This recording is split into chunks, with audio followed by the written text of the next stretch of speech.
قال اللہ تعالی فی الکلام المجید والفرقان الحمید یا ایھا الذین آمنوا کتب علیکم الصیام کما کتب علی الذین من قبلکم لعلکم تتقون صدق اللہ العظیم وبلغنا رسولہ النبی الکریم ونحن علی ذلک لمن الشاہدین والشاکرین والحمد للہ رب العالمین۔ میرے نہایت ہی واجب الاحترام علماء ذیشان ذی قدر وذی محتشم بزرگ و دوستو، خالق کائنات جل وعلا نے اپنی لارحم کتاب میں ارشاد فرمایا کہ اے ایمان والو، تم پر روزے فرض کیے گئے اس طرح جس طرح کے پہلے لوگوں پہ روزے فرض ہوئے تھے۔ مقصد کیا ہے؟ لعلکم تتقون، تاکہ تم پرہیزگار بن جاؤ۔ پتہ یہ چلا کہ یہ دن بھر کا بھوکا رہنا، صبح سے شام تک کے بغیر کھائے پیے زندگی گزارنے کا ایک مقصد ہے۔ وہ مقصد یہ ہے کہ بندے کے اندر دوسرے کا احساس پیدا ہو جائے اور گناہوں سے بندہ بچ جائے۔ کیسے بچے گا؟ کہ جب وقتی طور پہ جائز اور حلال کام بھی بندے کے لیے حرام قرار دے دیے جائیں، یقیناً جب وہ تاخیر ہوگی، بندے کو انتظار ہوگا، آٹومیٹکلی اس کے دل میں یہ خیال پیدا ہوگا، ایک طاقت پیدا ہوگی، ایک اللہ کریم جل وعلا کی طرف سے ایسا جذبہ پیدا ہوگا کہ وہ بندہ حلال بھی ہے تو اس کے قریب نہیں جائے گا۔ نیت کیا ہوگی کہ اللہ اور اللہ کا رسول ناراض نہ ہو جائے۔ بہترین قسم کی فریج گھر میں پڑی ہے، پانی موجود ہے، ٹھنڈا پانی ہے اور کوئی دیکھنے والا بھی نہیں ہے، دروازہ بھی بند ہے، مگر پانی کے قریب کیوں نہیں جاتا؟ اسے یقین کامل ہے، اس بات کا احساس ہے کہ میرا رب مجھے دیکھ رہا ہے۔ اور عبادت کا جو بہترین درجہ ہے، میرے کریم آقا علیہ الصلوۃ والسلام فرماتے ہیں انت عبد اللہ کانک تراہ، اپنے رب کی عبادت اس طرح کر گویا کہ تو رب کو دیکھ رہا ہے۔ یہ تصور پختہ ہو۔ فَإِن لَّمْ تَكُن تَرَاهُ فَإِنَّهُ يَرَاكَ، اگر یہ مرتبہ احسان نصیب نہ ہو تو کم سے کم یہ تصور کر لے کہ رب تجھے دیکھ رہا ہے۔ تمام تر عبادات ان کا ایک مقصد ہے۔ وہ مقصد کیا ہے؟ وہ مقصد یہ ہے کہ بندہ یہ تصور کر لے کہ میرا رب مجھے دیکھ رہا ہے، اس تصور کو پختہ کرنا ہے۔ اور یقیناً یہ تصور رمضان المبارک میں بطور احسن پورا ہوتا ہے۔ بندہ تنہائی میں بھی ہے، خوبرو دوشیزہ موجود ہے، انتہائی پاک سیرت اور صورت بیوی موجود ہے، حلال بھی ہے، لیکن قریب نہیں جا سکتا۔ کیوں نہیں جا سکتا؟ اللہ اور اس کے رسول نے منع کر دیا۔ جہاں اللہ اور اللہ کے رسول صلی اللہ علیہ وسلم کا امر آ گیا، وہاں پہ حلال چیزیں بھی وقتی طور پہ حرام ہو گئیں کہ بندہ اس کے قریب بھی نہیں جاتا۔ وجہ کیا ہے؟ کہ ہم نے اللہ اور اللہ کے رسول کو راضی کرنا ہے۔ تو جب جائز اور حلال چیزیں بندہ اللہ اور اس کے رسول کی رضا کے لیے چھوڑتا ہے تو اللہ کریم جل وعلا اتنا خوش ہوتا ہے، اتنا خوش ہوتا ہے، اس بندے کو اپنا قرب عطا کر دیتا ہے اور اتنا قرب نصیب کرتا ہے کہ وہ بندہ صاحب حضوری ہو جاتا ہے۔ اسے پھر ضرورت نہیں ہوتی کہ وہ یہاں سے 5 گھنٹے کا سفر کر کے طیارے کے ذریعے حرم کعبہ میں جا کے تبھی اپنے رب کے قریب ہوگا۔ نہیں، وہ جہاں بھی ہے وہ ہمہ وقت اپنے رب کی حضوری میں موجود ہے۔ اسے یہ احساس نصیب ہو چکا ہے کہ میرا رب مجھے دیکھ رہا ہے۔ جب وہ کبھی کسی گناہ کا مرتکب ہونے لگے گا، فوراً یہ احساس ایسا غالب آئے گا، وہ لرز کے وہیں گر کے بالکل بے ہوش ہو جائے گا، اللہ اس کی حفاظت کرے گا اور وہ گناہ کے قریب بھی نہیں جائے گا۔ جب اس نے حلال کام بھی اس کی رضا کے لیے چھوڑ دیے تو حرام کے قریب کیسے جا سکتا ہے؟ تو یقیناً اللہ جل شانہ اپنے نیک لوگوں کی حفاظت کرتے ہیں۔ حجاج بن یوسف وہ دوران سفر کسی جگہ پہ پڑاؤ ڈالتے ہیں اور کہتے ہیں کہ کسی ایسے مسافر کو تلاش کر کے لاؤ جو دوپہر کا کھانا میرے ساتھ کھائے۔ پہلے جتنے بھی لوگ تھے ان کا معمول یہ ہوا کرتا تھا کہ کھانے میں کسی نہ کسی کو شریک کیا کرتے تھے، اور خود میرے کریم آقا علیہ الصلوۃ والسلام کا فرمان عالی شان ہے کہ جس نے کسی مہمان کو اپنے کھانے میں شریک کیا اس کھانے کا حساب نہیں ہوگا، بلکہ وہ کھانا نور بن جائے گا۔ تو حجاج بن یوسف نے اپنے قاصد کو بھیجا کہ کسی مسافر کو تلاش کر کے لائے۔ وہ تھوڑی دور تک جاتا ہے، دیکھتا ہے کہ ایک شخص لیٹا ہوا ہے، چادر تانی ہوئی ہے، اسے جگاتا ہے کہ اے بندہ خدا، حجاج بن یوسف تمہیں بلا رہا ہے۔ وہ جب آتا ہے تو حجاج بن یوسف کہتا ہے کہ میرے ساتھ کھانا تناول کر، جبکہ وہ آگے سے انکار کر دیتا کہ میں کھانا نہیں کھا سکتا، میں تو روزے سے ہوں، مجھے تو میرے رب کائنات جل وعلا کی طرف سے یہ دعوت ملی ہے کہ تو روزہ رکھ، میں نے تو اپنے رب کی دعوت قبول کر لی، میں روزے سے ہوں۔ حجاج بن یوسف کہتا ہے کہ اتنی گرمی کے روزے؟ وہ کہتا ہے کہ اس لیے کہ میرا رب اس اتنی گرمی کے روزوں کو قبول کر کے مجھے دوزخ کی گرمی سے بھی بچا دے گا، قبر کی گرمی سے بھی بچا دے گا، حشر کی گرمی سے بھی بچا دے گا۔ حجاج بن یوسف پھر بولا، وقت کا شہنشاہ تھا، کہنے لگا کہ یار تو روزہ آج چھوڑ دینا، کل دوبارہ رکھ لینا۔ تو بڑا ہی پیارا جواب دیا، کہنے لگے مجھے گارنٹی دے دو کہ کل تک میں زندہ رہوں گا۔ تیرے پاس یہ گارنٹی ہے کہ تو مجھے زندگی دے سکتا ہے؟ جب تو مجھے نہ زندگی دے سکتا ہے نہ موت دے سکتا ہے تو پھر یہ تیرا مطالبہ غلط ہے، میں تیرا مطالبہ بھی نہیں مان سکتا۔ تو یہ وہ اللہ والے تھے جن کو یقین کامل اتنا تھا۔ حالانکہ بہت سارے اہل اللہ ایسے موجود ہیں جنہوں نے نفلی روزے توڑے ہیں دوسرے کی دل جوئی کے لیے، یہاں تک کہ حضرت ابو دردہ رضی اللہ تعالیٰ عنہ کا تذکرہ ملتا ہے، حضرت سلیمان فارسی بطور مہمان جاتے ہیں، ان کی خاطر ان کو روزہ توڑنا پڑا، انہوں نے روزہ توڑ بھی دیا، اور پھر اللہ کے پیارے نبی صلی اللہ علیہ وسلم کی بارگاہ میں عرض کی تو حضرت سلیمان فارسی رضی اللہ تعالیٰ عنہ کی شکایت کی۔ سیدنا ابو دردہ رضی اللہ تعالیٰ عنہ عرض کرتے ہیں حضور یہ مجھے مجبور کر دیا انہوں نے کہ میں تمہارے گھر مہمان ہوں، مہمان کا کہا مانا جاتا ہے، میری خاطر روزہ توڑ دو، مجبوراً میں نے روزہ توڑا۔ حضور یہ عمل مجھ سے اچھا نہیں ہوا، اور میں نہیں، یہ عمل بہت اچھا ہوا اس لیے کہ سلیمان سچ کہتا ہے کہ روزہ رکھو بھی روزہ افطار بھی کرو، میں محمد بھی روزہ رکھتا ہوں، روزہ افطار بھی کرتا ہوں۔ یقیناً بہت سارے علماء، بہت سارے اولیاء ایسے ہوئے ہیں جو دن بھر روزہ رکھا کرتے تھے، راتوں کو جاگا کرتے تھے، ان کے پہلو بستروں سے الگ ہوا کرتے تھے، یقیناً وہ اللہ کے قرب والے بندے ہوا کرتے تھے۔ اور یقین کریں روزہ رکھنے کا اجر کتنا ہے، اندازہ اس بات سے لگا لیجئے۔ امیر اہل سنت فیضان سنت میں لکھتے ہیں، آپ فرماتے ہیں کہ ایک بہت بڑے بزرگ تھے، مسجد کے دروازے پہ کھڑے ہوتے ہیں، جب دروازے پہ کھڑے ہیں اچانک ان کی نگاہ پڑی، ایک شیطان وہاں پہ پریشان حالت میں کھڑا ہے۔ اب اللہ کے ولیوں کی تو نگاہوں میں کچھ بھی پوشیدہ نہیں ہوتا، جب وہ نگاہ فراست سے دیکھتے پوچھتے ہیں کہ اے شیطان تو پریشان کس لیے؟ کہنے لگا کہ مسجد میں فلاں نمازی نماز پڑھ رہا ہے، میرا دل تھا کہ میں اس کو وسوسے ڈال کے ریاکاری میں مبتلا کر دوں، لیکن میں مسجد میں داخل نہیں ہو پا رہا۔ وہ بزرگ پوچھتے ہیں کہ شیطان آخر کیا وجہ تو کہ کیوں داخل نہیں ہو پا رہا؟ کہنے لگے ابھی یہ مسجد کے اندر جیسے ہی دروازے سے اندر داخل ہو گئے ایک بندہ سویا پڑا ہے، وہ روزے سے ہے، اس کی سانسیں اتنی گرم ہیں کہ جن کی تپش میں برداشت نہیں کر سکتا۔ یہ شیطان کہہ رہا ہے، شیطان کہہ رہا ہے کہ اس تپش کو میں برداشت نہیں کر سکتا، گویا کہ میں جل جاؤں گا اگر میں اس کے قریب سے گزرا۔ یار یہ تو سوئے ہوئے اس بندے کی شان ہے جس نے روزہ رکھا تھا، اس کی ایک ایک سانس کی تپش اتنی، حرارت اتنی کہ شیطان قریب سے گزر نہیں سکتا۔ اور یقیناً وہ نمازی بھی کتنا محفوظ رہا کہ اس کو وسوسے پیدا کرنے کے لیے اس نے جانا تھا، وہ اس کو کراس کر کے جا نہیں سکا، اس لیے کہ روزے دار کی سانسیں اسے جلا رہی تھیں۔ شیطان تو خود آگ سے بنا ہے، مگر پھر بھی میرے رب کا کرم کتنا ہے کہ اس آگ سے بھی زیادہ تیز حرارت اگر کسی چیز کی ہے تو وہ روزے کی ہے۔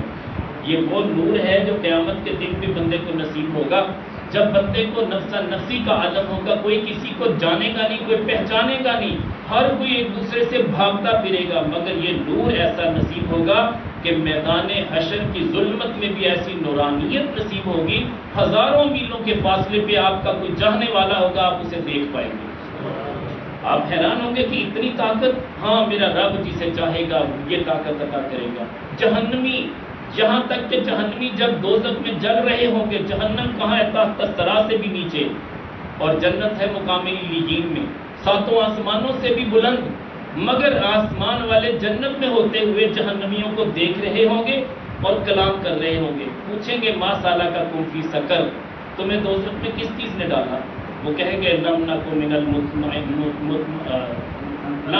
المصلین، ہم نمازی نہیں تھے، ہم نماز نہیں پڑھا کرتے تھے، اور نہ ہی ہم کھانا کھلایا کرتے تھے مسکینوں کو۔ یہ دو باتیں وہ کہیں گے۔ علماء وہ نماز پڑھتے بھی ہیں اور کھانا نہیں کھلاتے تو بھی اس زمرے میں آئیں گے کہ دوزخ میں چلے گی، کیونکہ دونوں چیزوں کو لازم و ملزوم کیا گیا۔ ایک ہی قرآن کریم کی آیت کے تسلسل میں یہ دونوں آیات موجود ہیں کہ ہم نماز نہیں پڑھا کرتے تھے اور نہ ہم کھانا کھلایا کرتے تھے، یہاں تک کہ رب کائنات جل وعلا نے فرمایا وَلَا تَحُضُّ عَلَىٰ طَعَامِ الْمِسْكِينِ، اور کسی کو رغبت بھی نہیں دلاتے تھے کہ کسی مسکین کو کھانا کھلائیں۔ ہمارے ہاں جو رواج ہو چکا ہے، یقیناً ہر بندہ نفسا نفسی کا عالم ہے، اپنے گھر تک محدود ہے، وہ اپنے روزوں کی فکر کیے ہوئے ہے کہ میں نے سحری اور افطاری کھانی ہے، دوسرے کا فکر تک نہیں ہے۔ تو گھر میں دوسرے کے گھر میں پتہ نہیں سالن بھی بن رہا ہے یا نہیں بن رہا، وہ بیچارہ سحری کھا رہا ہے یا نہیں کھا رہا، ہم نے کبھی کوشش ہی نہیں کی، ہم نے کبھی سوچا ہی نہیں ہے کہ وہ بیچارے روزے کیسے رکھتے ہیں۔ کاش کہ ہمیں یہ احساس پیدا ہو جائے۔ یہی وہ تقویٰ ہے، یہی وہ طہارت ہے، یہی وہ احساس خدا بندی ہے کہ جب بندے کی یہ کیفیت طاری ہوگی کہ وہ اپنے رب کو اپنے سامنے دیکھے گا تو فوراً سے پہلے خیال کرے گا کہ فلاں فلاں غریب ہے میرے محلے میں، ان کی سحری افطاری کا بھی انتظام میں نے کرنا ہے، اس لیے کہ اللہ نے مجھے صاحب ثروت بنایا ہے۔ یقیناً یہ لوگ کتنی خدمت کرتے تھے، آپس میں ان کا پیار کتنا تھا، محبتیں کتنی تھیں۔ علامہ باقری علیہ رحمہ کا واقعہ امیر اہل سنت لکھتے ہیں، بڑا پیارا واقعہ لکھا آپ نے۔ علامہ باقری رحمۃ اللہ علیہ، آپ جب ماہ سیام آیا تو پریشان ہو گئے کہ گھر میں کھانے پکانے کے لیے تو کوئی انتظام نہیں ہے، میں صدقہ و خیرات بھی نہیں کر پاؤں گا، چلیں کسی سے بطور قرض لے لیتا ہوں تو بہتر یہ ہے کہ وہ قرض بعد میں لوٹا دوں گا۔ آپ نے اپنے دوست کو خط لکھا، وہ الوی تھا۔ علامہ باقری کس کو خط لکھتے ہیں؟ الوی کو۔ الوی وہ ہے جو حضرت مولا علی شیر خدا رضی اللہ تعالیٰ عنہ کی اولاد میں سے ہیں، تو ان کو لکھتے ہیں کہ مجھے 1000 درہم چاہیے۔ تو الوی جو تھا بڑا ہی نیک شخص تھا، آپ کا اچھا دوست تھا، وہ 1000 درہم بھیج دیتا ہے، لیکن الوی کی اپنی بھی ضرورت تھی، اسے بھی چاہیے تھا کہ میری سحری اور افطاری کا انتظام ہو اور میں دوسروں کے لیے خرچ کر سکوں، لیکن اثار کا جذبہ دیکھیے، علامہ باقری کو وہ 1000 درہم دے دیتے ہیں۔ ادھر الوی نے جب 1000 درہم دیا علامہ باقری کے پاس، ان کی طرف سے کسی اور دوست کا رکا آ گیا تو مجھے 1000 درہم چاہیے۔ وہ جو علامہ الوی سے علامہ باقری تک 1000 پہنچا تھا، علامہ باقری علیہ رحمہ اپنے اس دوست کو وہی 1000 درہم کی تھیلی عطا کر دیتے ہیں، جہاں تک کہ اس دوست کے ساتھ علامہ الوی کا بھی تعلق تھا، انہوں نے ادھر خط لکھا کہ مجھے 1000 درہم چاہیے، وہی تھیلی واپس ان تک پہنچ جاتی ہے۔ وہ حیران ہوتے ہیں، اپنے دوست کو خط لکھتے ہیں کہ یار مجھے ٹائم دو، ہم علامہ باقری کی خدمت میں جاتے ہیں، وہاں اکٹھے ہوں گے۔ جب اکٹھے ہوئے تو بتایا کہ حضور والا تھیلی تو یہ وہی تھی جو مجھ سے چلی تھی، واپس مجھ تک پہنچ گئی۔ تو یہ عجیب ماجرا ہوا، تینوں دوست اکٹھے ہوئے آپس میں طے کر لیتے کہ یار یہ آپس میں ہماری محبت ہے، یہ سخاوت ہے، یہ اثار کا جذبہ ہے، لہٰذا ہم ایسا نہ کریں کہ اسی 1000 درہم کو ہم اکٹھے آپس میں تقسیم کر لیں، بانٹ لیں۔ تینوں علماء ہیں، بہت ہی نیک ہیں، بزرگ ہیں، آپس میں یہ بانٹ لیتے ہیں، وہ 1000 درہم تینوں کے حصے میں آ جاتا ہے اور اس طرح آپ اپنی سحری افطاری کا انتظام کرتے ہیں۔ لیکن یہ عمل اللہ کے پیارے نبی کو اتنا پسند آیا، اتنا پسند آیا کہ علامہ باقری علیہ رحمہ فرماتے ہیں کہ میں سویا، میری قسمت والی آنکھیں وہ کھل گئیں اور میری قسمت جاگ پڑی، اللہ کے پیارے نبی صلی اللہ علیہ وسلم تشریف لے آئے۔ فرماتے ہیں کہ علامہ باقری تو نے جو یہ کام کیا ہے نا، اثار کا جذبہ جو تمہارا دیکھا میں محمد عربی تیرے پاس اس لیے آیا ہوں کہ کل تجھے رقم مل جائے گی، پریشان نہیں ہونا۔ یہ تم نے آپس میں 1000 تقسیم کر لیا، اب اس میں برکتیں دیکھنا کتنی ہوں گی۔ تو اللہ جل شانہ کا کرم یہ ہوا کہ صبح علامہ باقری علیہ رحمہ اٹھتے ہیں تو یحییٰ برمکی جو وقت کا امیر تھا وہ بلا لیتا ہے، کہتا ہے حضور والا مجھے سمجھ نہیں آئی، رات میں نے آپ کو خواب میں پریشان دیکھا ہے، پریشانی کس بات کی تھی؟ وہ کہتا ہے کہ پریشان تو تھوڑا سا اس وجہ سے تھے کہ زیادہ راہ کا مسئلہ تھا اور یہ ماہ سیام گزارنا تھا، ہم تو سخی لوگ ہیں، سخاوت کرنے والے ہیں، لیکن اس وقت ہمارے پاس اتنی جمع پونجی نہیں تھی، اس وجہ سے ہم تینوں دوست آپس میں پریشان تھے۔ وہ جو یحییٰ برمکی تھے وہ اسی وقت وہاں سے پیسے اپنے نکالتے ہیں، نکال کے 30,000 درہم ان کو دیتے، 20,000 دونوں دوسروں کو دے دیتے ہیں، فرماتے ہیں یہ لے لو، اس کے بعد ان کو ملازمت بھی دے دیتے ہیں، ذمہ داری اور ڈیوٹی اور عہدہ بھی دے دیتے ہیں، کہتے ہیں تمہارے تمام تر معاملات میرے ذمہ ہو گئے۔ بات یہ ہے کہ جو اللہ کے لیے خرچ کرتا ہے اللہ اس کا ہو جاتا ہے، من کان للہ کان اللہ لہ، جو اللہ کا ہو جاتا ہے اللہ پھر اس کا ہو جاتا ہے۔ میرے کلمہ علیہ السلام کی بارگاہ میں وہ بڑا مشہور واقعہ، صحابی رسول ہیں، روزہ توڑ بیٹھے، اب مقصد تو یہ تھا تقویٰ طہارت، لیکن بیوی خوبرو موجود تھی، بس صبر نہ کر سکے، اپنی بیوی کے قریب گئے، قربت کر لی حالت روزہ میں، اب روزہ ٹوٹ چکا ہے، پریشان ہے، رب کائنات جل والا کا حکم کیا ہے، وَلَوْ أَنَّهُمْ إِذْ ظَلَمُوا أَنفُسَهُمْ جَاءُوكَ، اے محبوب جب یہ آپ کے امتی ظلم کر بیٹھے آپ کے پاس آ جائیں، اتنی بات نہیں کہی کہ مجھ سے معافی مانگے، بلکہ حکم کیا دیا کہ آپ کے پاس چلے آئیں، اور پھر ہو کیا فاستغفر اللہ، پھر اللہ سے معافی بھی مانگے، واستغفر لہم الرسول، اے میرے رسول آپ بھی سفارش کرتے ہیں۔ لَوَجَدُ اللَّهَ تَوَّابًا رَحِيمًا، تو اللہ کو توبہ قبول کرنے والا رحیم پائیں گے، یہ اللہ جل شانہ کا خاص کرم ہو جائے گا۔ تو وہ صحابی یہی آیت مقدسہ سنتے ہیں، سرکار کی بارگاہ میں تشریف لے آتے ہیں اور بیٹھ جاتے ہیں، عرض کرتے ہیں حضور مجھ سے بڑا گناہ سرزد ہوا کہ روزے کی حالت میں بیوی کے قریب چلا گیا، روزہ ٹوٹ گیا۔ میرے کریم آقا علیہ السلام فرماتے ہیں کہ 2 ماہ کے روزے رکھو۔ کہنے لگا حضور اتنی ہمت ہوتی تو میں ایک ہی کیوں توڑتا؟ میرے کریم آقا علیہ السلام فرماتے ہیں 60 مسکینوں کو کھانا کھلاؤ۔ عرض کی حضور میں تو خود مسکین ہوں، میں کیسے کھلا سکتا ہوں، اتنی تو جمع پونجی نہیں ہے۔ میرے کریم آقا علیہ السلام فرماتے ہیں کہ تم آرام سے بیٹھو۔ نماز کا وقت ہوا، نماز کے بعد ایک شخص ٹوکرا کھجوروں کا لے کے آ جاتا ہے، میرے کریم آقا علیہ السلام کی خدمت میں پیش کرتا ہے۔ میرے کریم آقا علیہ السلام ہیلا فرماتے ہیں کہ اے وہ شخص جس نے روزہ توڑا تھا، یہ کھجوریں لے جاؤ مدینے کے مسکینوں میں تقسیم کر دو۔ تو وہ شخص دست بستہ عرض کرتا ہے کریم آقا، اے لجپال آقا، میں مدینے میں سب سے غریب میں ہوں، تو کیا میں دوسروں کو تقسیم کر دوں اور خود بھوکا رہوں؟ تو میرے کریم آقا علیہ السلام کی چشمان مقدس میں آنسو آ گئے، فرمایا کہ نہیں، میں وہ رحمت للعالمین بن کے آیا ہوں، تم یہ کھجوریں گھر لے جاؤ، خود بھی کھاؤ، بچوں کو بھی کھلاؤ، تمہارے لیے ہی کفارہ ادا ہو گیا۔ حضور ابھی تو لوگ اسی چیب گوئیوں میں لگے ہوئے ہیں کہ اللہ کے نبی کے اختیار میں کچھ ہے یا نہیں ہے۔ میں کہتا ہوں کہ شریعت محمدی ہے کیا؟ میرے کریم آقا علیہ السلام کی زبان سے جو نکلا وہی شریعت ہے، جو میرے کریم آقا علیہ السلام نے کر کے دکھا دیا وہی شریعت ہے۔ تو لہٰذا میرے کریم آقا علیہ السلام کے قول اور فعل یہ تمام تر شریعت پہ مبنی ہے، جس کے لیے جو چاہیں اس کو روا رکھیں۔ ایک حاجی آیا عمرہ کرنے والا، کہنے لگا یا رسول اللہ صلی اللہ علیہ وسلم، میں نے احرام سے پہلے ہی میں نے حلق کروا لیا، بخاری شریف کی روایت موجود ہے۔ میرے کریم آقا علیہ السلام فرماتے ہیں کوئی بات نہیں، حلق پہلے کروا لیا نا، کوئی بات نہیں، اب اس کو کھول دو۔ اب اتنا بڑا اختیار ہے، جبکہ آج کے علماء یہ کہتے ہیں کہ اس کو دم دینا پڑے گا، اس کے لیے جرمانہ ہے، مگر میں کہتا ہوں میرے کریم آقا علیہ السلام نے جس کے لیے مباح کر دیا وہ ہو گیا۔ ایک ایسا صحابی بھی تھا، اس نے عرض کی حضور 1 سال کی بکری نہیں ہے میرے پاس، نہ کوئی بکرا ایسا ہے، ہاں البتہ 6 ماہ کا ایک دمبا ہے اور 6 ماہ کا چھوٹا سا بچہ ہے بکری کا، پھر میں تیرے لیے یہی جائز ہے، یہی ذبح کر دے۔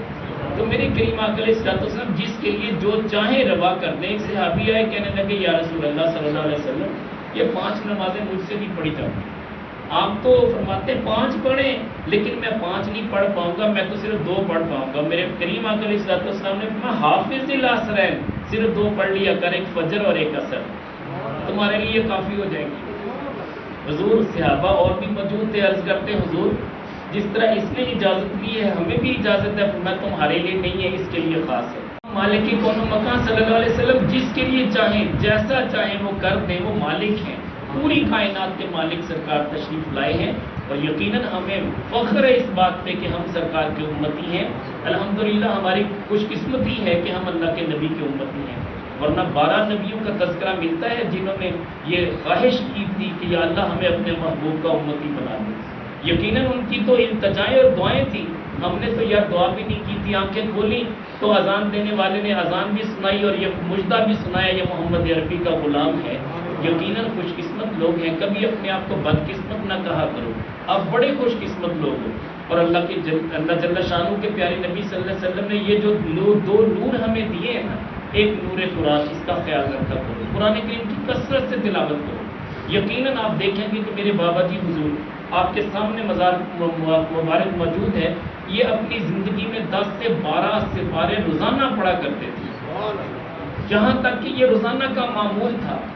اور اللہ جل شانہ کا کرم یہ ہوا کہ جس دن ڈاکٹر صاحب نے کہا کہ اتنا نہ پڑھا کریں، اس دن بغیر اینک کے آپ نے 15 پارے پڑھ کے دکھا دیے۔ فرمایا کہ نگاہ تو تیز ہوتی ہے، نگاہ خراب نہیں ہوتی، قرآن تو وہ نور ہے جو نور دینے کے لیے آیا ہے۔ تو یقیناً اس نور کا نظارہ آپ نے کرنا ہو تو دیکھیں صبح سے شام تک یہاں 100 حفاظ اس برآمدے میں بھی اس کمرے میں بھی باقاعدہ قرآن کریم کی تلاوت کرتے ہیں۔ یہ فیض کس کا ہے؟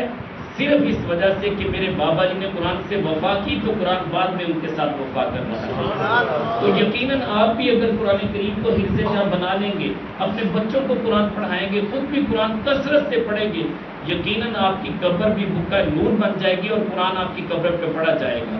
یقیناً آپ کے پڑھنے والے اللہ پیدا کر دے گا جو آپ کے لیے روزانہ کے طور پہ قرآن کریم پڑھا کریں گے۔ ایک بہت بڑے بزرگ ہوئے ہیں علامہ جلال الدین سیوطی علیہ رحمہ لکھتے ہیں شرح الصدور کتاب میں، آپ فرماتے ہیں کہ میرا ایک بزرگ ایک ایسی جگہ سے گزر ہوا جو قبرستان تھا، میں نے اس قبرستان میں ایک بابا جی کو دیکھا، وہ سائڈ میں بیٹھے ہوئے تھے، باقی سارے لائن میں لگے ہوئے تھے، جو دن بھر کا ایصال ثواب ہوتا لوگ آپس میں بانٹتے تقسیم کرتے، لیکن وہ بابا جی الگ سے بیٹھے ہوئے تھے۔ میں نے بابا جی سے پوچھا کہ بابا جی آپ الگ سے کیوں بیٹھے؟ کہنے لگے مجھے ضرورت ہی نہیں ہے، اس لیے کہ میرا بیٹا حافظ قرآن ہے، مٹھائی کی دکان پہ بیٹھتا بعد میں ہے، پہلے تلاوت کلام پاک شروع کر دیتا ہے، شام تک وہ سودا بھی بیچتا ہے، قرآن کریم کمپلیٹ بھی کر لیتا ہے۔ تو جب وہ بابا جی بڑے خوش ہیں، کہتے ہیں کہ مجھے تو پورا قرآن روزانہ معمول کے مطابق ملتا ہے، اس کی سارے ثواب میری بارگاہ میں پہنچتا ہے۔ تو کچھ عرصے کے بعد وہی بزرگ اس قبرستان سے لوٹے، وہ بابا جی لائن میں لگے ہوئے تھے۔ پوچھا بابا جی آپ خیر تو ہے، آپ لائن میں لگے ہوئے؟ کہنے لگے کل میرے اس بیٹے کا انتقال ہو گیا، کل سے آج تک کسی نے مجھے ایصال ثواب نہیں بھیجا۔ تو یہ بزرگ پوچھنے لگے کہ آپ کے بیٹے کی دکان کہاں ہے؟ انہوں نے بتایا کہ مٹھائی کی فلاں جگہ پہ دکان ہے۔ جب وہاں پہنچے وہاں لکھ کے لگایا ہوا تھا کہ بوجہ فوت کی دکان بند رہے گی۔ ساتھ والوں سے پوچھا ان کا گھر کہاں ہے؟ وہاں پہنچے تو جب وہاں دیکھا تو واقعی وہ ایصال ثواب کی محفل ہو رہی تھی۔ تو یہ بزرگوں نے پھر اپنا واقعہ سنایا کہ میں نے اس طرح آپ کے دادا ابو کو دیکھا، آپ کے والد محترم کو دیکھا، یعنی اس بچے کے جو میت ہے اس کے والد محترم کو میں نے دیکھا۔ تو یہ بچہ روزانہ مکمل قرآن کریم پیش کیا کرتا تھا اور ان کے والد محترم کو حاجت نہیں تھی کسی سے مانگنے کی۔ یقیناً جیسے ہم مانگنے کے لیے چلے جاتے ہیں کہ یار لنگر تقسیم ہو رہا ہے ہم بھی لے لیں، میں کہتا ہوں کہ لنگر لینے کے لیے اگرچہ ہر بندے کی طلب ہوتی ہے مگر کچھ ایسے ہوتے ہیں جو بانٹنے والوں میں ہوتے ہیں۔ تو میں سمجھتا ہوں کہ ہم لنگر لینے والے ضرور ہیں، اس میں شک نہیں ہے، کاش کہ اللہ ہمیں لنگر دینے والا بنا دے، ہمیں بانٹنے والا بنا دے۔ میں نے مسجد نبوی میں دیکھا کہ ہزاروں لوگ بانٹنے پہ لگے ہوئے اور ہزاروں لینے پہ لگے ہوئے، یعنی لاکھوں کا مجمع ہوتا ہے۔ آپ مسجد نبوی کی کسی بھی طرف چلے جائیں وہاں پہ دسترخوان لگے ہوئے ہیں، بہت اچھے اچھے کھانے کھلائے جا رہے ہیں، یقیناً وہ بڑا پیارا منظر ہوتا ہے، دیکھنے کے قابل ہوتا ہے۔ لیکن سچی بات تو یہ ہے، میں کہتا ہوں کہ اگر کوئی بندہ وہاں پہ بانٹ نہیں سکتا، اس کے پاس جیب میں پیسے نہیں ہیں، آب زمزم تو فری میں ملتا ہے، ایک گلاس بھر کے کسی ایک بندے کو پلا دے گا، اگر حرم کعبہ میں پلائے گا ایک گلاس کے بدلے 1,00,000 گلاس پلانے کا اجر ملے گا، اور اگر مسجد نبوی میں پلائے گا 50,000 کے برابر، 50,000 گویا کہ اس گلاس پلانے کا اجر ملے گا۔ مگر میرا وجدان کہتا ہے، علماء بھی اس پہ بڑی بحث و تکرار کرتے ہیں، علماء کہتے ہیں کہ اللہ کے پیارے نبی صلی اللہ علیہ وسلم نے اللہ کی بارگاہ میں دعا کی، باری تعالیٰ بے نیاز ہے مکے سے 2 گنا برکتیں میرے مدینے کو دے دیں۔ اب مکے سے 2 گنا اگر بنائیں گے تو 2,00,000 بنتی ہیں، تو میرے نبی کی کوئی دعا تو رد ہوئی نہیں کبھی، یہ 2,00,000 سمجھ لیں، اور اسی دعا کو میرے کریم آقا علیہ الصلوۃ والسلام نے 5 مرتبہ مانگا۔ اب 2,00,000 کو 5 سے ضرب دے کے دیکھیں 10,00,000 نیکیاں ملتی ہیں۔ اور میں کہتا ہوں کہ میرا رب جب دینے پہ آتا ہے پھر حدیں ختم ہو جاتی ہیں، تو لہٰذا پریشان نہیں ہونا۔ ہاں البتہ یہ معمول ضرور اپنائیں کہ ہمارے بزرگوں نے روزے کی حقیقت کو کیسے پہچانا اور روزے سے تقویٰ کیسے حاصل کیا، کیسے خشیت الہی سے رویا دھویا کرتے تھے۔ حضرت سری سکتی علیہ رحمہ بڑے مرتبے پہ فائز، بہت بڑے بزرگ ہیں، ہمارے سلسلہ قادریہ کے بزرگ ہیں، اور یہ جنید بغدادی علیہ رحمہ کے ماموں ہیں، اور حضرت سری سکتی رحمۃ اللہ علیہ اکثر مکاشفے میں اور مراقبے میں رہا کرتے تھے۔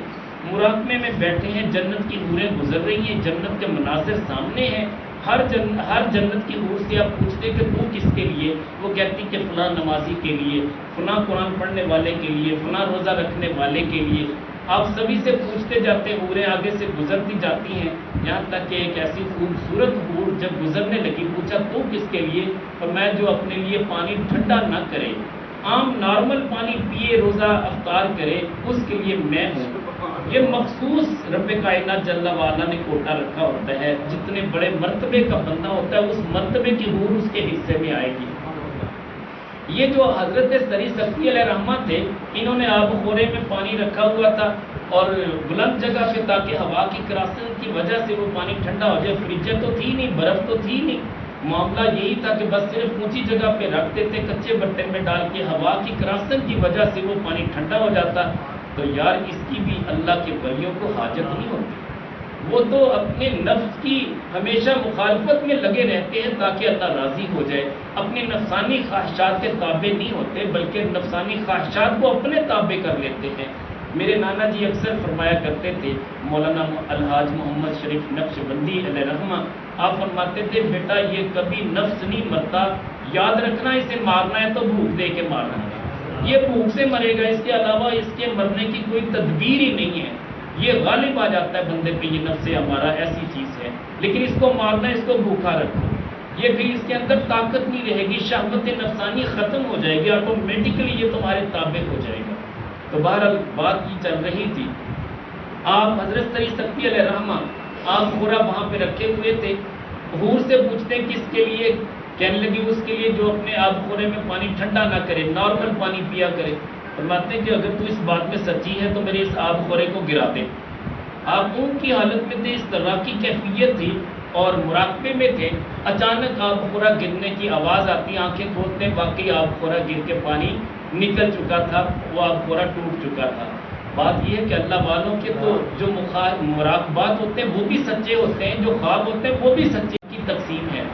یقیناً اللہ والے اللہ کے راستے میں خرچ کرنے والے ہوتے ہیں، اور میں نے تو حضرت سیدہ عائشہ کو صدیقہ رضی اللہ تعالیٰ عنہ کی زندگی کو پڑھا، یقیناً اتنا خرچ کرنے والی تھی، میرے کریم آقا علیہ السلام ماہ سیام میں اتنا خرچ کرتے جیسے یہ ہوا چلتی ہے تیز رفتار ہوا، اس سے بھی زیادہ خرچ کرنے والے میرے نبی تھے۔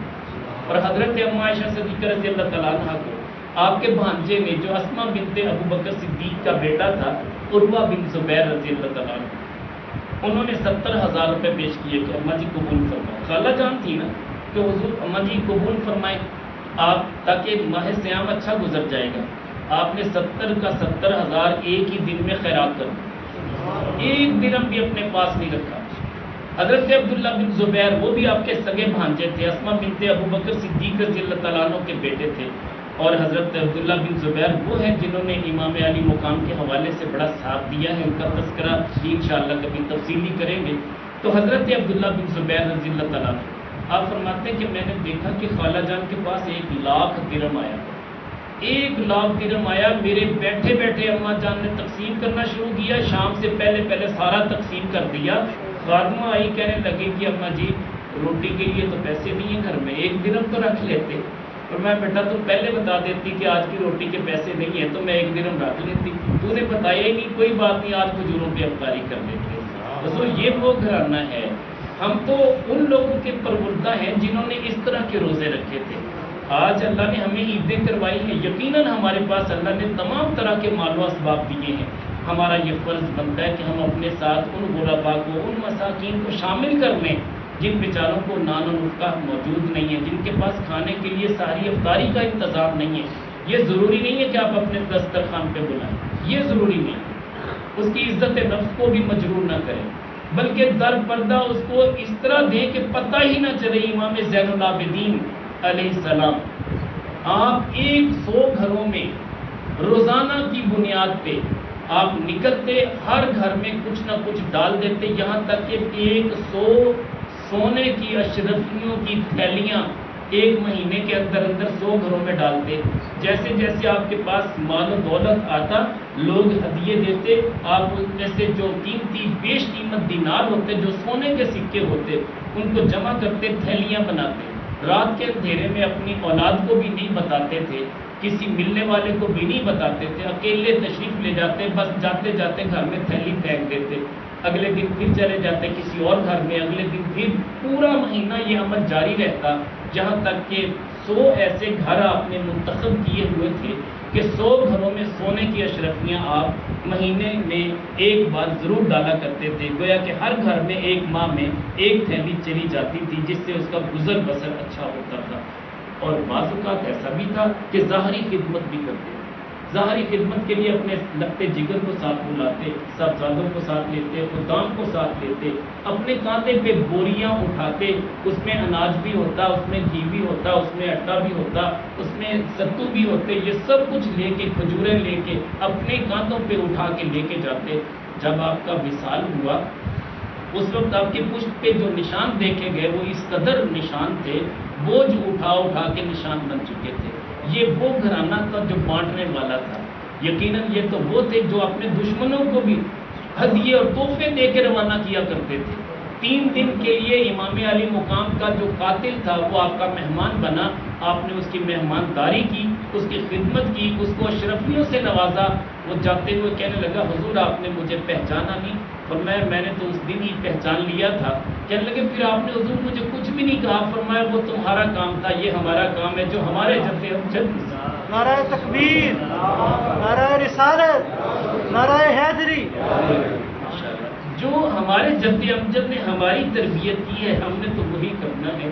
تم نے وہ کیا جو تمہاری تربیت کی گئی تھی، جو تم نے جو کربلا میں کام کر کے دکھایا وہ اس قدر شرمندگی والا کام ہے کہ رہتی دنیا تک لوگ تمہیں شرمندہ کرتے رہیں گے، لیکن ہمیں الحمدللہ اللہ نے وہ مقام و مرتبہ دیا ہے کہ لوگ ہمارا نام بھی لیتے ہوئے ادب سے نام لیں گے۔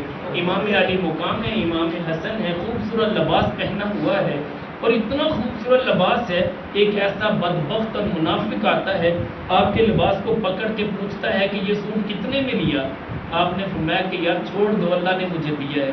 وہ پھر کہتا ہے، طنز کر رہا تھا، حقیقت میں یہ اہل اللہ کے ساتھ شروع سے ہوتا چلا آیا ہے، تو لوگ برداشت نہیں کر پاتے، حاسدین حسد کرنے والے ہوتے ہیں، لیکن اس سے نہ رہا گیا، بار بار پوچھنے لگا۔ آپ کی زبان اقدس سے نکلا، یہ میں نے جو پہنا ہوا یہ جنتی لباس ہے، جو تم نے پہنا ہوا یہ دوزخی لباس ہے۔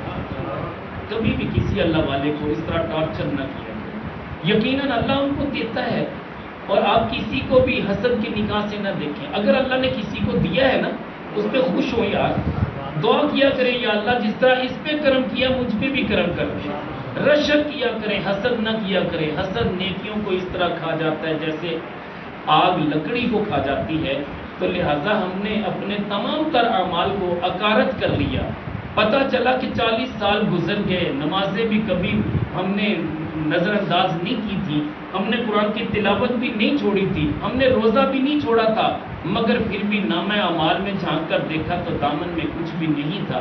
وجہ کیا ہے؟ کہیں ہم نے حسد کا سراغ بنا لیا، اور کہیں ہم نے کینہ اور بغض رکھ لیا، کہیں چغلی اور غیبت رکھ لی، کہیں ہمارے دل کو ایسے خیالات نے پراگندہ کر دیا کہ جیسے ایک دودھ والا ڈول اگر موجود ہے اس کے 40 سوراخ کر دیے جائے، کہیں حسد کا سوراخ ہو، کہیں کینے کا، کہیں بغض کا، کہیں زور و ظلم کا، کہیں چھوٹوں پہ سختی کا، اور کہیں نازیبا کلمات کا، کہیں گالی گلوچ کا، کہیں شراب کا، کہیں زنا کا، کہیں حق کے وراثت سے محروم کرنے کا۔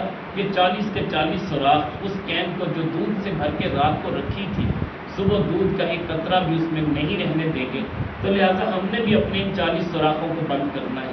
اور علماء نے تو 70 ایسی باطنی بیماریوں کا تذکرہ کیا ہے جو بندے کو گھن کی طرح کھا جاتی ہیں، جو گھن نہیں کہتے اس کو گھن کہتے ہیں، گھن کی طرح کھا جاتی ہیں، جیسے گھن لگ جاتا ہے لکڑی کو، اندر ہی اندر سے دیمک کھا جاتی۔ بظاہر دروازہ بھی اچھا ہوتا ہے، پتہ تب چلتا ہے جب وہ دھڑام کر کے نیچے گر جاتا ہے کہ یار اسے تو دیمک کھا گئی۔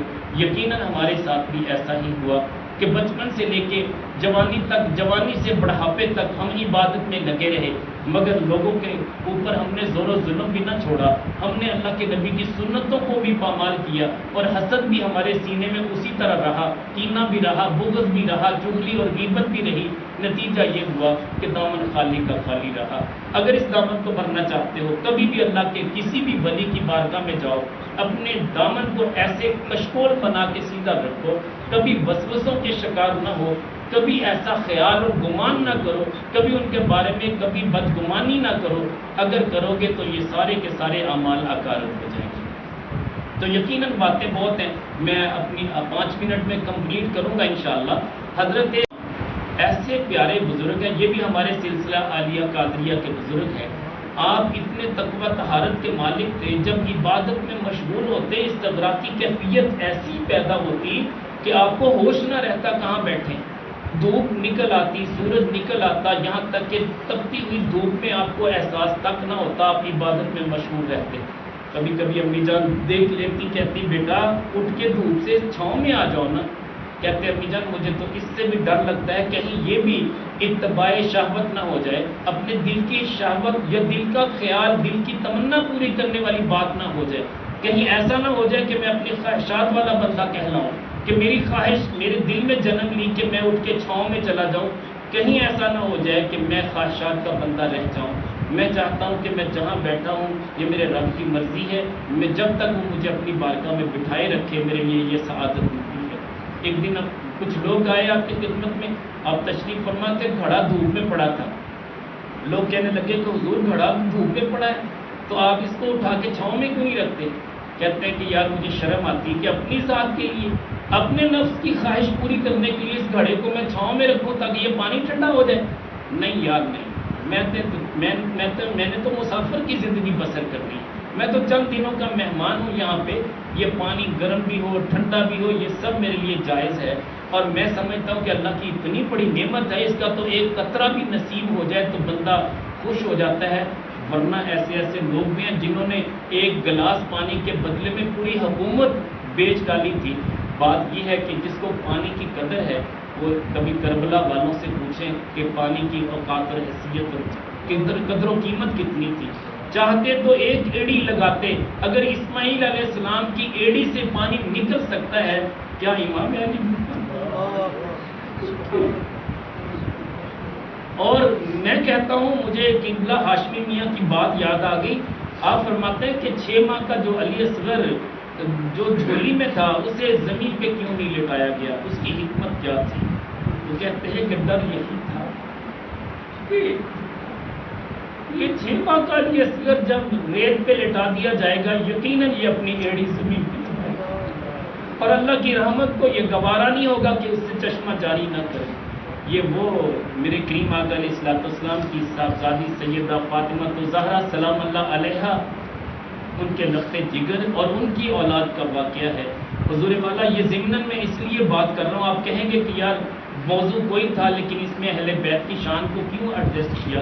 یہ 3 رمضان المبارک میں میرے کریم آقا علیہ الصلوۃ والسلام کی یاری لخت جگر سیدہ طیبہ طاہرہ فاطمہ الزہرا سلام اللہ علیہا کا انتقال ہوا۔ یقیناً یہ انتقال کی خبر بھی میرے کریم آقا علیہ الصلوۃ والسلام نے پہلے دی تھی۔ کریم آقا علیہ الصلوۃ والسلام تشریف فرمائے، اما عائشہ صدیقہ رضی اللہ تعالیٰ عنہ موجود ہیں، آپ فرماتی ہیں کہ کریم آقا علیہ الصلوۃ والسلام نے اپنی لخت جگر سیدہ فاطمہ الزہرا رضی اللہ تعالیٰ عنہ کو قریب بلایا، کان میں کوئی بات کہی، آپ رونے لگے۔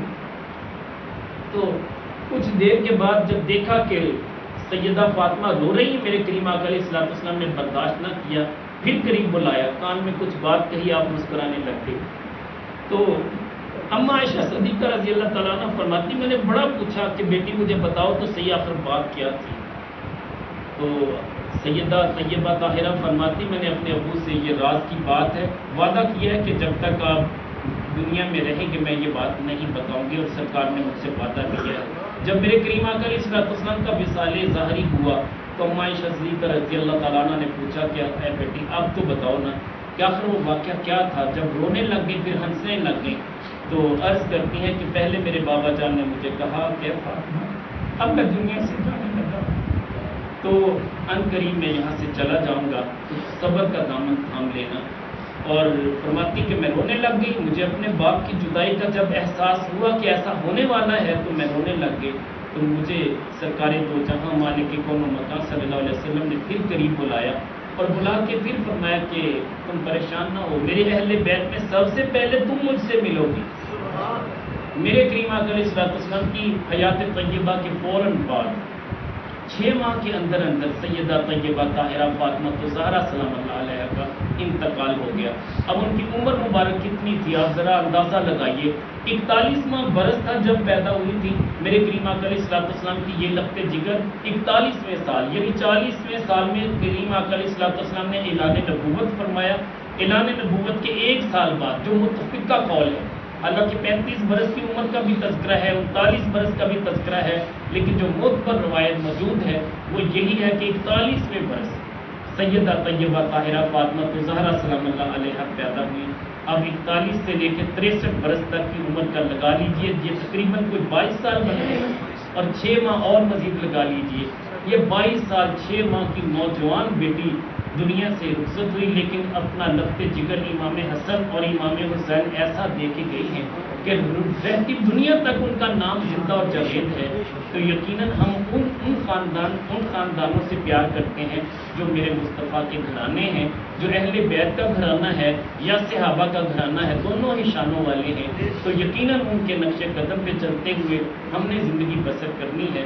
یہ میں نے کچھ معروضات آپ کی خدمت میں پیش کی ہیں، وقت کی نزاکت کو ملحوظ خاطر رکھتے ہوئے اسی پہ اکتفا کرتا ہوں۔ یقیناً آپ نے پہلے بھی نماز جمعہ میں بیان سنا، اب بعد میں بھی سنا، یہ ڈبل مشقت ہے، لیکن اس مشقت کا صلہ کل قیامت کے دن ملے گا، اور یا پھر قبر میں ملے گا، یا پھر حشر میں ملے گا، یا پھر جنت کی صورت میں اللہ ایک تحفہ عطا کرے گا، اس لیے کہ میرے محبوب کی امت کے تمام اولیاء کا تذکرہ اس مجلس میں ہوتا ہے، یا میرے نبی کی اہل بیت کا تذکرہ ہوتا ہے، یا صحابہ کا تذکرہ ہوتا ہے، اور اس کے علاوہ کوئی بات ہی نہیں ہوتی ہے۔ اللہ کا شکر ہے، یہی تذکرے حقیقت میں اللہ کا ذکر ہے، یہ تمام تذکرے اللہ کا ذکر ہیں، اس لیے کہ یہ سارے اللہ والے ہیں۔